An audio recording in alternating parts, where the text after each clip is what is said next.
Vamos lá, quarentenado segundo ano.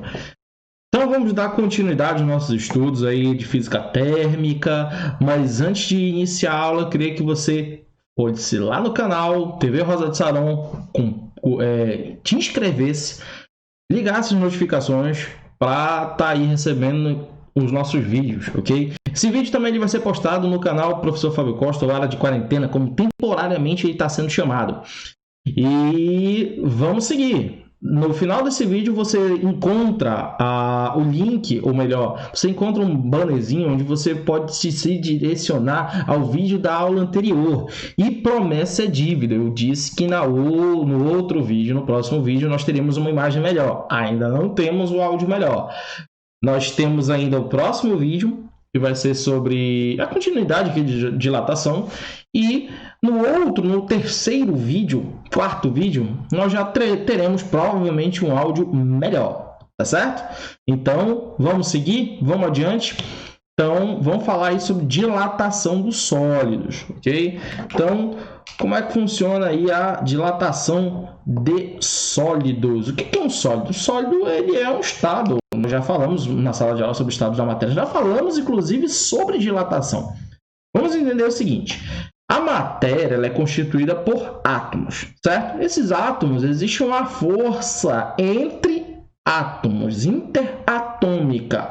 Mas eu vou representar a nossa física, ela está representando a nível molecular, tudo bem? E aí o que acontece? Você tem aqui, ó, vamos lá, um exemplo de moléculas a uma baixa temperatura. Essas molas funcionam como se fosse a força intermolecular. Então, você consegue ver aqui molas, e aí o que acontece? Essas moléculas vibram, tudo bem? A qualquer temperatura elas vibram. Só que quando essa temperatura é maior, elas vibram mais. Isso vai fazer com que a amplitude da vibração aumente. O espaçamento entre moléculas acabe sendo maior, o que vai fazer com que as dimensões desse sólido, desse líquido ou desse gás aumente. Tudo bem? Vamos trabalhar primeiro com sólidos. Por quê? Porque sólidos podem ter uma, duas ou três dimensões. Certo? Então, quanto maior a agitação, normalmente maior o comprimento, o volume, ou a altura, enfim, maior vai ser a medida dimensional desse sólido. Tudo bem? Então, vamos adiante. Então, observa aqui. Você tem vamos considerar apenas o comprimento. Nosso comprimento aqui. Quando esse sólido aquecer, ele vai aumentar o seu comprimento. Então, eu tenho uma dilatação linear, tudo bem? Dilatação linear, ΔL, é dado pela variação de comprimento. Mas eu posso obter isso matematicamente como? Eu vou mostrar lá daqui a pouco. Deixa eu passar outro vídeo melhor. Outro slide. A área é a variação da área e o volume é a variação do volume. Ou seja, ele aumenta a sua área lateral, ele aumenta o seu comprimento ou aresta e ele aumenta também o seu volume. Tudo ao mesmo tempo. Se considerar um sólido linear, o que é um sólido linear? É um sólido cuja dimensão comprimento ela é mais expressiva do que as outras, como por exemplo o trilho de um trem. Certo? Então o trilho ele tem mais comprimento do que a altura, largura, profundidade. Certo? Uma rua ela tem mais comprimento do que a distância de um lado a outro da rua, né? A rua ela mede em quilômetros. A distância para atravessar a rua é em metros, ou seja, a ordem de grandeza é muito diferente. Tudo bem? Então, aí o que acontece? Quando eu tenho só o comprimento como dimensão expressiva, o que vai ser essa variação, esse ΔL? Ele vai ser dado primeiro pelo comprimento inicial vezes um fator aí, que é a dilatação, vezes a variação da temperatura. Quanto mais eu aumento, mais eu dilato. A dilatação ela é proporcional ao aquecimento, à mudança de temperatura. Quanto maior a diferença entre a primeira temperatura e a segunda, e a última, a final, maior vai ser o comprimento final desse objeto. Tudo bem? Então, veja, se o ΔT é diretamente proporcional, olha lá, o ΔL, a dilatação é diretamente proporcional à a variação de temperatura. Quanto mais variar a temperatura, mais vai dilatar. E o ΔL também ele é proporcional, diretamente proporcional ao L0, tudo bem? Então, se há essa proporção entre ambos, eu tenho que criar um fator de proporcionalidade. Por isso, teremos ΔL, que é a dilatação, L0, alfa vezes Δθ. Não te preocupa que isso daqui é algo muito simples. Ele só vai te perguntar três coisas ele pode te perguntar. Primeira coisa, o comprimento inicial, dada a dilatação, o coeficiente e a variação da temperatura. Ele pode te perguntar a que temperatura está determinado sólido quando atingiu um certo comprimento, sendo que ele dá o inicial, então te dá a dilatação também. E pode te perguntar quanto dilatou. Tudo bem? Então, não tem muita pergunta. Em outro vídeo, eu vou colocar a resolução de alguns exemplos sobre dilatação. Não te bate com isso, não. Então, o livro ele não propõe algo direto, mas eu vou resolver alguns problemas do próprio livro de vocês. Tá, beleza? Então, vamos adiante. Então, segundo tipo de dilatação, acompanhe aí. Tu tens a dilatação de uma área.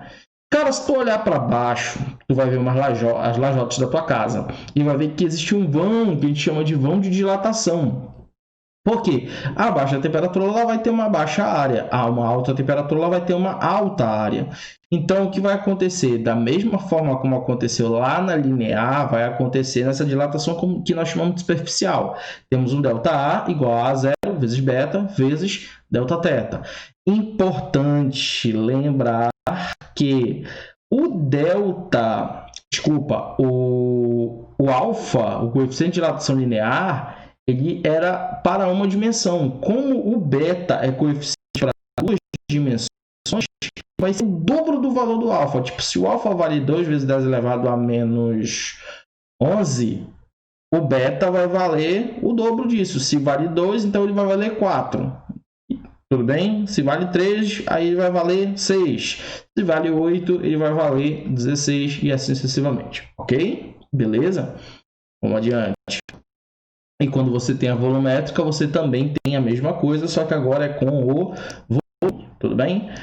O que eu devo levar em consideração? Se eu tenho um sólido, o sólido ele pode ser linear, ele pode ser uma superfície ou ele pode ter um volume, tudo bem? Então, tem que prestar atenção no sólido, qual é esse sólido.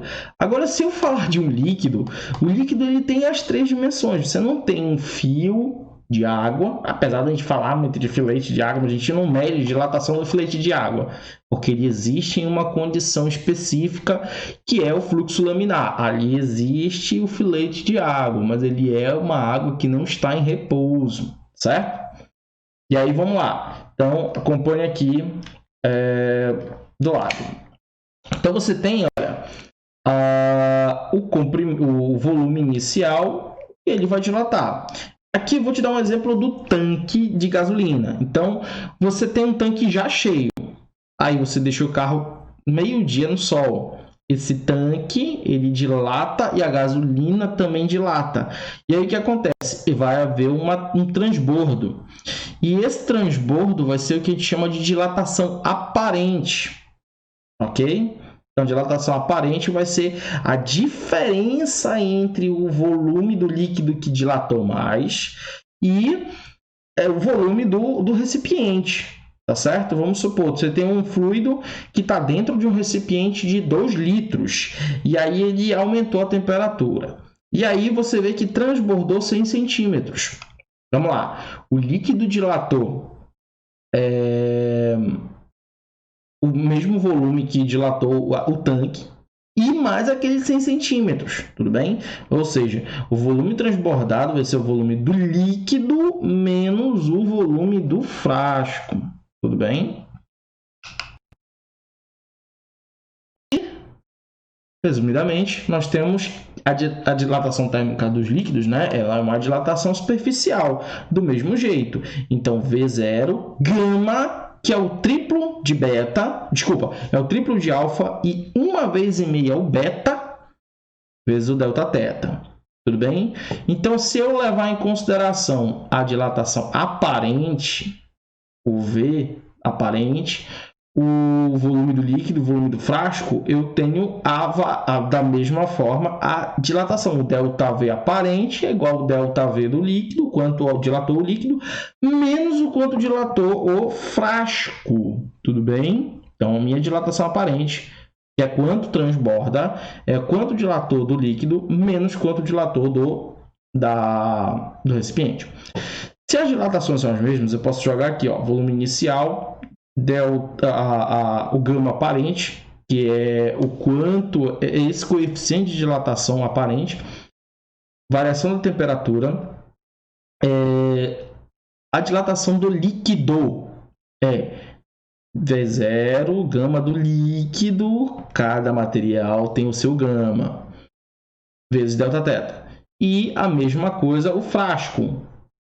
Gama do frasco, ou melhor, V0 do frasco, gama do frasco e o Δθ. Cara, todo mundo dilatou igual, ou seja, tanto o volume inicial era o mesmo, quanto a variação de temperatura. Então, saco isso, põe para fora, põe em evidência, ok? Aí vai ficar assim, ó. Deixa eu escrever aqui para ti. Ficaria V0, gama, coisa feia, aparente, vezes Δθ igual... não, pera lá. Deixa eu voltar aqui, senão já tá feio demais, vacalia demais. Essa canetinha não é bacana. Então, olha só. Esse cara aqui, ele vai cortar com esse e com esse. Tudo bem? Porque vai ficar em evidência. Esse cara aqui vai cortar com esse e com esse, porque vai ficar em evidência. E aí te sobra somente os gamas. O gama aparente é igual ao gama do líquido menos o gama do frasco. Tudo bem? Então, se eu pegar o quanto foi o coeficiente de dilatação do líquido e do frasco, eu também tenho o coeficiente de dilatação do aparente do líquido. Beleza? Tranquilo? Então, a gente encerra aqui. Eu sei que esse, talvez de todos os nossos vídeos, segundo ano, esse foi o mais pesado, vamos dizer assim. É o mais técnico, sem tantas explicações.